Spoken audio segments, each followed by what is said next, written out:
MSNBC's Steve Rattner looks at Trump's tariffs, but I think he does so in a way that leaves out a lot of available detail. Trump actually imposed a bunch of tariffs, as you'll recall, including on laundry machines. Back in January of 2018, he put a tariff on a laundry machine, average cost $750, and added $200 to the cost of the laundry machine.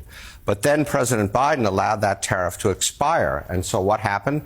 The price of laundry machines fell by $75, which meant that the increase in laundry machines, which had way outstripped inflation, actually ended up being lower than the average inflation rate in the rest of the country. Rattner's story is tariffs make price go up, tariffs expire, price comes down.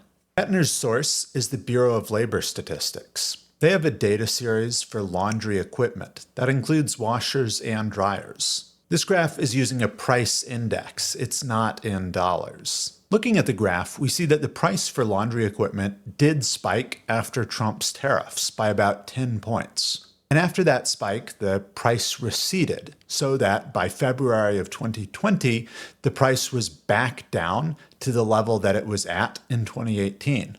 After February 2020, the price climbs from around 85, 87 on the index to over 120 by 2023, after which it decreases somewhat. What Rattner's graph does by omitting the intermediate data is it makes it look like the prices simply went up after the tariffs and only went down when the tariffs expired. But looking at the actual data series, we see there was a small increase after the tariffs, which dwindled away, followed by a big increase after 2020, years after the tariffs were imposed. Rattner's other source, the paper by Flane, does argue that Trump's tariffs caused the price increase in washing machines.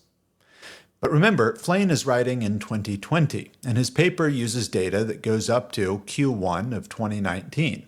From Flane's perspective, after the tariffs, prices increased. That's true. But Flane in 2020 couldn't know about the price trends 2020 to 2023, which make up all of the increase in price that's on Rattner's graph. Rattner shows another graph about tariffs in the Great Depression. Smoot-Hawley tariffs were passed in January 1930. The economy was already in a recession. Look how bad it was. I'm not going to say the tariffs are all of this, but they certainly didn't help, and they actually hurt. Then the tariffs are removed by FDR in 1934. These were put on by Hoover. FDR removes them, and the economy is growing again. Again, not all because of tariffs. There, where his graph says that FDR reduced tariffs, it's referring to the Reciprocal Trade Act of 1934, which interestingly empowered the president to decrease or increase tariffs by 50%. FDR did use this act to reduce tariffs, but I think it's interesting that the act implicitly acknowledges that in order to achieve something like free trade, the president might need to increase tariffs. Logic is, if other countries are imposing tariffs or other trade barriers on our goods and services that we're trying to sell to them, then we might need to use tariffs of our own in order to compel this other country to act in a way that's more fair. In other words, through tariffs, or the threat of tariffs, we could remove obstacles to free trade and make trade between countries cheaper, decreasing prices for consumers worldwide.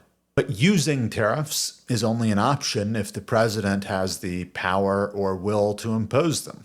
Finally, I notice Rattner says, I think every economist in the mainstream would tell you those tariffs and every other tariff hurt economic growth.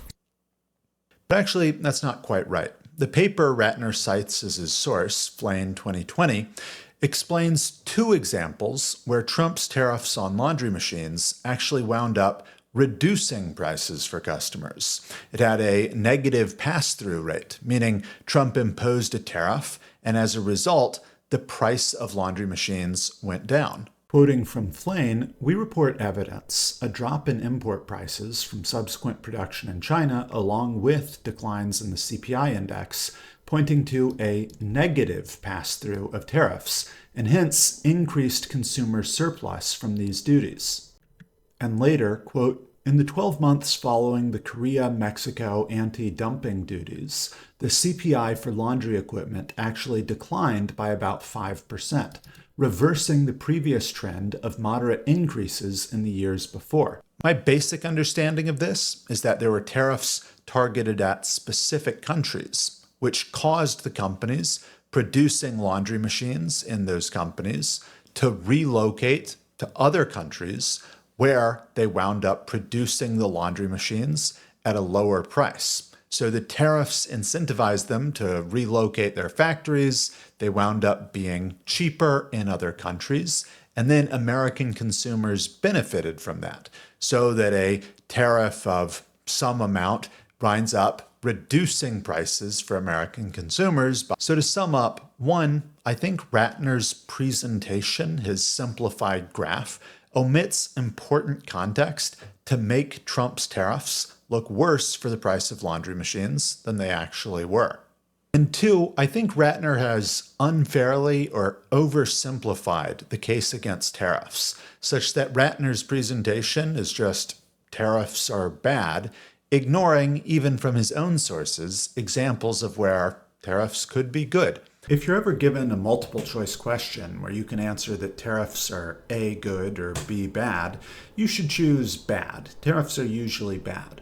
But if your multiple choice question has a third option, C, tariffs are a dangerous tool with potential benefits, I think that's what you should select. Thanks for your time.